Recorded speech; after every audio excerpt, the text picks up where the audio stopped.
Welcome to the Tech Egg. Don't get scrambled. Enjoy the video. In this video, I will show you how to make pickled chilies. First, gather your fresh ingredients: chilies, vinegar, water, salt, and sugar. Next, prepare your canning jars by sterilizing them thoroughly. This crucial step ensures food safety and extends shelf life. This simple, yet effective, method guarantees perfectly crisp and incredibly flavorful pickled chilies every time. You'll love having these on hand for a spicy kick to any meal. Now, let's get our ingredients ready. Start by washing your fresh chilies thoroughly, then slice them to your preferred thickness.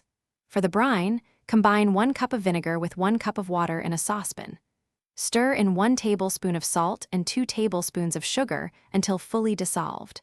Bring this mixture to a gentle boil, ensuring all the flavors meld together beautifully. This brine is the secret to amazing pickled chilies. With your brine ready, it's time to pack the jars. Tightly fill your sterilized jars with the sliced chilies, ensuring they are packed well but not crushed.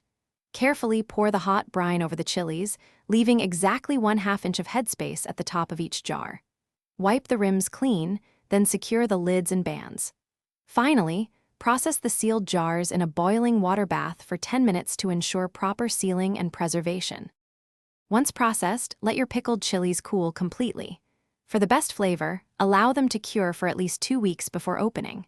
This curing time allows the flavors to fully develop and mellow. Store the sealed jars in a cool, dark pantry for up to 1 year.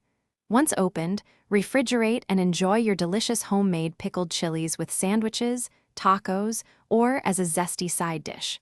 They add a fantastic kick. Thanks for watching. Consider subscribing if I helped unscramble your problems.